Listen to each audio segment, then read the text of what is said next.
Oke, kita bertemu kembali dengan mata kuliah sistem terdistribusi ya untuk pembahasan network model.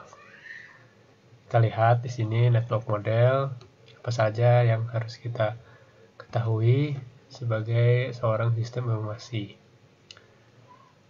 Network model itu mungkin rancangan arsitektur ya dari jaringan. Ini menggunakan konsep lapisan atau layers dalam kehidupan sehari-hari. Sebagai contoh, misalnya mari kita perhatikan dua orang teman yang berkomunikasi melalui surat pos.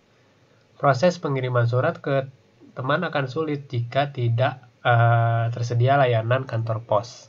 Ya, itu konsep seperti umumnya ya di kehidupan sehari-hari.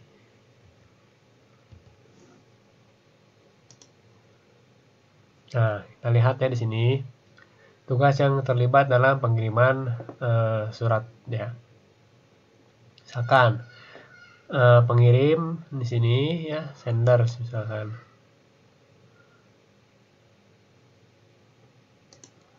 Ya, senders dia menuliskan suratnya dalam sebuah amplop dan disimpan di mailbox ya, sini. Lalu penerima itu ya nanti ya prosesnya terakhir di sini akan menerima ya, membawa surat tersebut dan membacanya.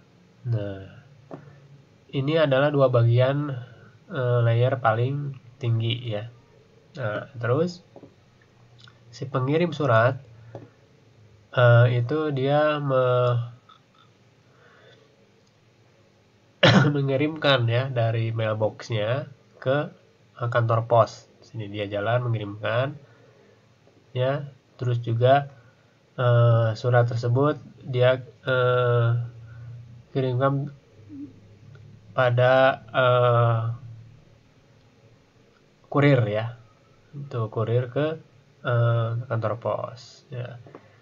Nah, itulah jalan di sini kantor tukang posnya ya, dari kantor pos ke alamat yang sesuai untuk disampaikan ya. Nah, di sini surat itu dikirimkan ya dari kantor pos ke kurir mengirimkan ke kantor pos ya di sini. Lalu surat juga dia disimpan di mailboxnya ya, di kotak rumah. Kan biasanya suka ada mailbox ya, box surat tuh sini si tukang pos. Lalu penerima ya yang punya rumah dia mengambil surat ya yang ada di mailbox tersebut. Dia buka amplopnya lalu kemudian baca. Ya, itu adalah proses dalam suatu kehidupan sehari-hari seorang yang berkirim surat ya. Tuh, di sini kan ada layer paling atas ya, layer paling tengah, lalu layer yang paling bawah itu di mana. Nah, ini kan kita kelihatan ya, sesuai dengan konsep arsitektur jaringannya atau model jaringannya. Ada lower layers, ada middle layers, dan ada high layer paling tinggi di sini ya. Seperti itu ya. Pada tahun 1947, Organisasi Standar Internasional atau ISO ya, badan multinasional yang didedikasikan untuk membuat ya standar internasional di seluruh dunia. Standar ISO yang mencakup semua aspek komunikasi jaringan adalah model Open System Interconnection, OSI namanya ya. Ini yang OSI itu yang buat ISO. Ini pertama kali dikenalkan tahun 1970-an ya. Tuh, kita lihat. Jadi ISO itu adalah organisasinya yang membuat OSI ya. Itu OSI itu adalah modelnya. Nah, kita lihat di sini adalah 7 layer ya dari OSI model. Ya. Untuk jaringan nih khusus. Ada di sini aplikasi, ada presentation, ada session, ada transport, lalu ada networknya, ada data link dan fisiknya. Ya, ini adalah 7 layer yang dirancang oleh model OSI. Kita lihat ya. Nah, di sini interaksi antar lapisan dalam model OSI ya. Kita lihat nih, seperti tadi yang mengirimkan seorang teman yang mengirim surat ke temannya ya. Tuh, di sini kan device A, di sini ada device B. Ini adalah penerima ya, pengirim surat, dan ini adalah penerima surat. Nah, di sini ada 7 layer kan, di sini. Di sini ada 7 layer. Layer 1 paling bawah, lower layer di sini, terus kedua, ketiga, keempat sampai ke-7. Ini layer paling tinggi. Nah, layer paling tinggi itu adalah dalam sistem model OSI itu adalah aplikasi ya, aplikasinya misalkan Mailmerge atau misalnya Gmail gitu kan ya, seperti itu. Nah, di sini ada interface ya. Interface-nya ada pasti ya. Kita menggunakan web browser atau misalkan Yahoo, misalkan ada aplikasinya kan gitu. Nah, di sini adalah presentation-nya di sini. Layer presentation itu layer ke-6 ya. Di sini ada protokol TCP-nya ya, TCP dan TCP IP-nya di sini protokol. Proses untuk mengirimkan suratnya. Di sini ya ada layer 4, 5 di sini ya. Yang keempat itu adalah transportnya bagaimana, lalu seasonnya di situ, misalkan ya seperti apa. Ya, ini adalah ke sistem jaringan di sini kita lihat. Lalu layer paling bawah itu adalah fisiknya kan, fisiknya nih. Layer pertama itu adalah fisiknya, fisik atau suratnya di sini kan, seperti itu bentuk aslinya. Terus di sini datanya, misalkan ada link datanya mana saja yang disampaikan ya di sini. Ini konsep IOC yang diduplikasi dari proses pengiriman surat secara manual ya, yang menggunakan kantor pos tadi. Tuh ya. Nah, kita lihat exchange using the OSI model. Di sini pertukarannya seperti apa? Pertukaran surat dalam menggunakan OSI model. Nah, ini kan kita bisa lihat ya. Sini. Ini adalah biner. Jadi kan data yang paling bawah itu dienkripsi menjadi angka biner ya. Itu kan data digital. Data digital itu termasuk di sini adalah data biner. Angka biner itu adalah 1001, cuma 2 ya, 0 dan 1 gitu kan. Tuh di encrypt atau di breakdown itu menjadi sebuah angka biner ya. Bentuknya memang surat misalkan ya, email, tapi kan nanti secara mesin itu nanti di explore atau di breakdown menjadi sebuah angka biner untuk bisa dibaca ya, dibaca di sistem gitu kan. Ini layer pertama misalkan, ini adalah bentuk OSI modulnya di sini ya kan, yang tadi H7 misalkan ya, di mana misalkan ya. Nah, di sini kan H7, ini layer ke-7 kan. Ini kan layer ke-7, ke-6, ke-5 ya, layer ke-4, di sini layer ke-3. Layer ke-4 apa? Di sini transport ya, layer ke-4 lihat di sini. Kan di sini transportnya menggunakan TCP IP, biasanya HTTPS dan sebagainya. Ya, yang umumnya kan HTTPS kan. Oke ya, kita pahami dulu konsepnya di sini. Nah, di sini adalah proses transfernya di sini. Media transfernya menggunakan apa? Internet, web browser, misalkan ya di sini. Tuh. Layer dalam sebuah OSI model di sini ya.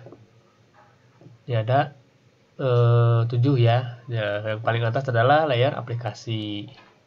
Ini. Nah, yang paling bawah adalah layer physical ya, physical layer. Itu kan ini layer 1, 2, 3, 4, 5, 6, 7 ya. Tuh. Kita lihat untuk physical layer yang paling bawah nih ya.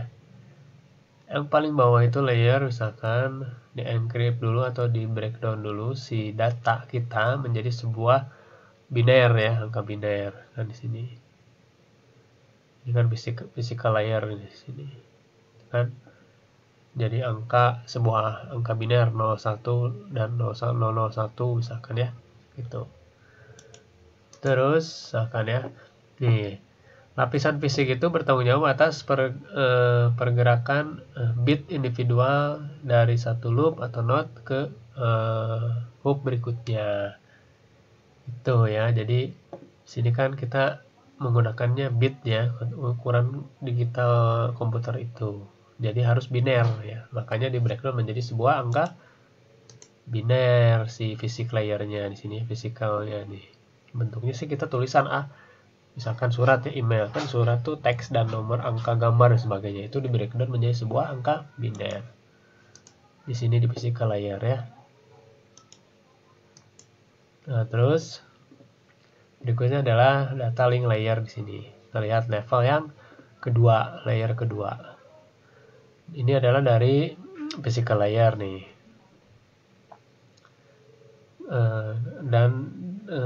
Dari physical layer dan untuk physical layer ya. Dari network layernya itu data ya, berupa ini breakdown menjadi biner tadi ya. Nah, ini data link layernya dirubah ya oleh topologi jaringannya. Oke, ini layer yang kedua, data link. Nah, lapisan data link ini bertanggung jawab untuk memindahkan frame dari satu node ke hop berikutnya ya. Jadi frame itu ini kan, nih satu frame misalkan ya, satu frame dipindahkan dari physical layer ke tahapan berikutnya, itu adalah sebuah data link layer ya. Tuh. Terus yang ketiga adalah hop to hop delivery di sini kan tadi layer itu bertanggung jawab memindahkan physical layer ke hop berikutnya ya, antar hop di sini ya, tuh, atau antar bit di situ. Nah, dari sini yang bertanggung jawabnya adalah layer ketiga di sini ya. Nah, di sini layer ketiga, hop to hop delivery-nya seperti apa, ini skemanya ya. Kita lihat nih, data biner tadi misalkan dari komputer A ya, misalkan dikirim ke sini, terus dirubah menjadi data link, lalu dari physical ke data link misalkan ya, terus dari data link ke physical lagi, terus dirubah, di generate terus ya, sampai ke hop delivery di sini misalkan, seperti itu ya. Itu ada layer ketiga.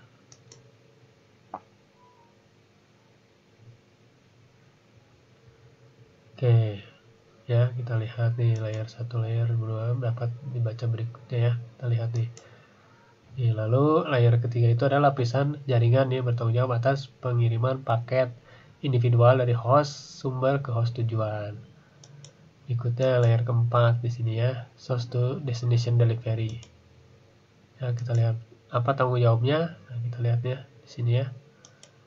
Antar data nih, level keempat ya. Kita lihat. Lapisan transport itu bertanggung jawab atas pengiriman pesan dari satu proses ke proses lainnya. Ya, seperti itu. Nah, seperti ini. Jadi, ini adalah proses to proses itu adalah dari komputer A ke komputer B ya. Tuh, ini yang bertanggung jawab adalah layer network di sini. Ya, menggunakan medianya internet. Ya, di sini network layernya, di sini transfer layernya, TCP/IP, di sini internetnya berjalan di situ.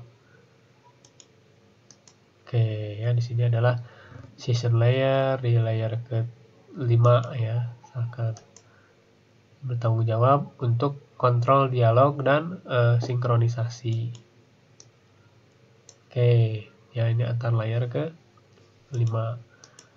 Lalu layer ke-6 adalah lapisan presentasi bertanggung jawab untuk menerjemahkan dan mengkompresi lalu mengenkripsi data yang dikirim tersebut ya. Karena kan bentuknya biner tadi dienkripsi lagi, dibuka. Ya, apa sih sesungguhnya agar bisa dibaca. Nih, kan ini adalah proses-prosesnya. Lalu lapisan aplikasi yang ketujuh adalah lapisan bertanggung jawab untuk mengirimkan layanan tersebut kepada pengguna agar bisa terbaca. Seperti itu ya.